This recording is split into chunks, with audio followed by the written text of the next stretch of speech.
Hello, everybody. This is the real Nerf Red Hood. Back at it again. Totally not a second take.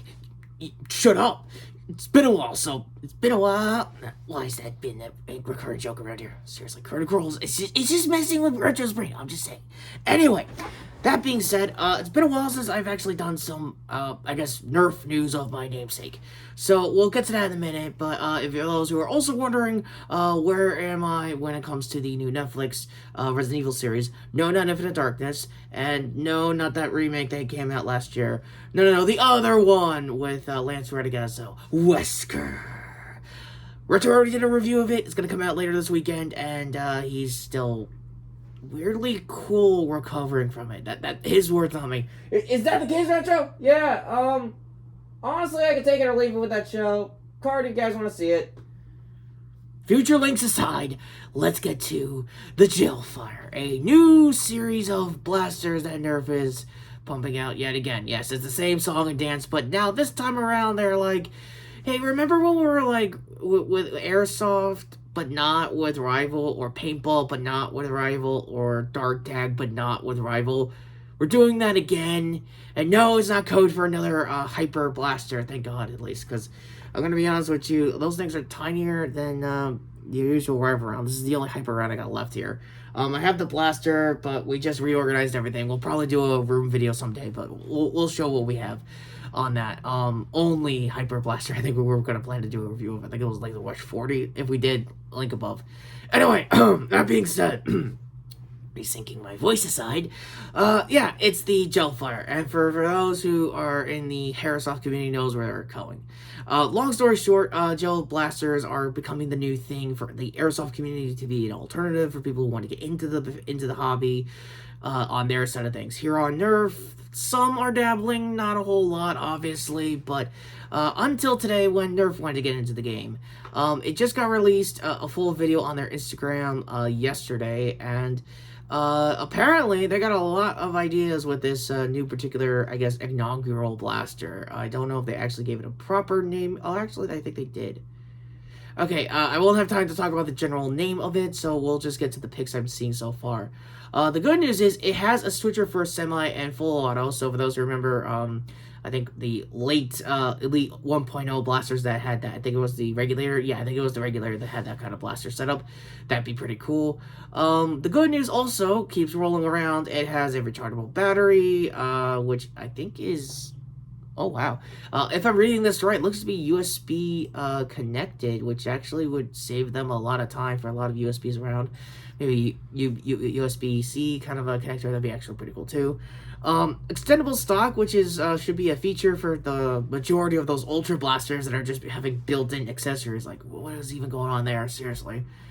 And lastly, a removable barrel. And there's your barrel drag.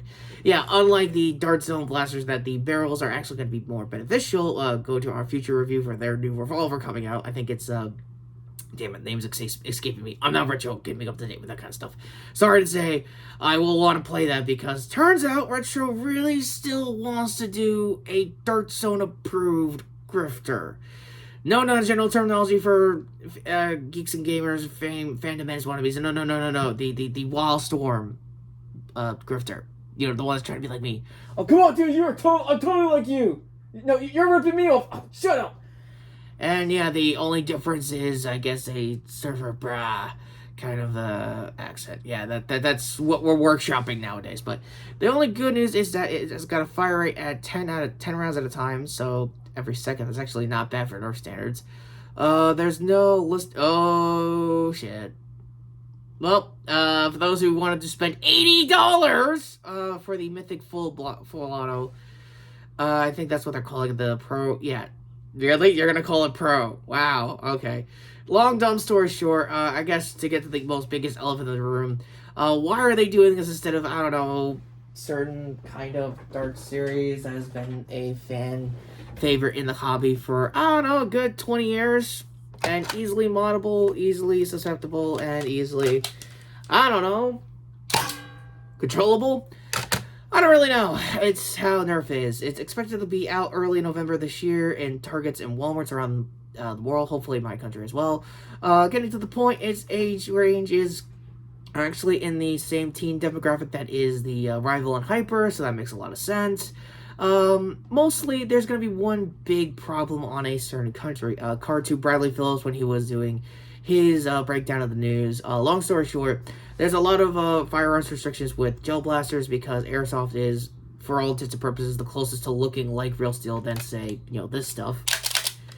Simulations and stuff like that is a whole legal rigmarole depending on what country you are. I myself have to figure it out here in the States. Getting to the point, it's a mess, but when you see the body of the blaster, even down to like the hopper gel, I guess container that's going to be the magwell, it's definitely a toyetic design. I doubt it'll still go through the legal restrictions because this isn't Australia's first rodeo with having toy restrictions for Nerf. For those who remember the old Great Trigger days, yeah, this might be round 2 of that kind of restriction, so I don't really know personally. Ultimately, my overall thoughts of this new line is, hey, we're really sorry about Hyper, and we probably should have just done this instead, kind of attitude, which it sort of sounds like it, but the $80 for what looks to be a, I guess, Jolt, if it was ever Hyper-ified, which it totally just looks like a Hyper Jolt. I'm sorry, like, it just looks like that to me. Anyway, I forgot the exact head count of rounds since I'm here. I don't really know. It apparently has Okay, there might be some legal restrictions with if you're shooting around pets and stuff. Don't know on the intoxics or the chemicals of it. Essentially, this is the same debate we've had with Hyper.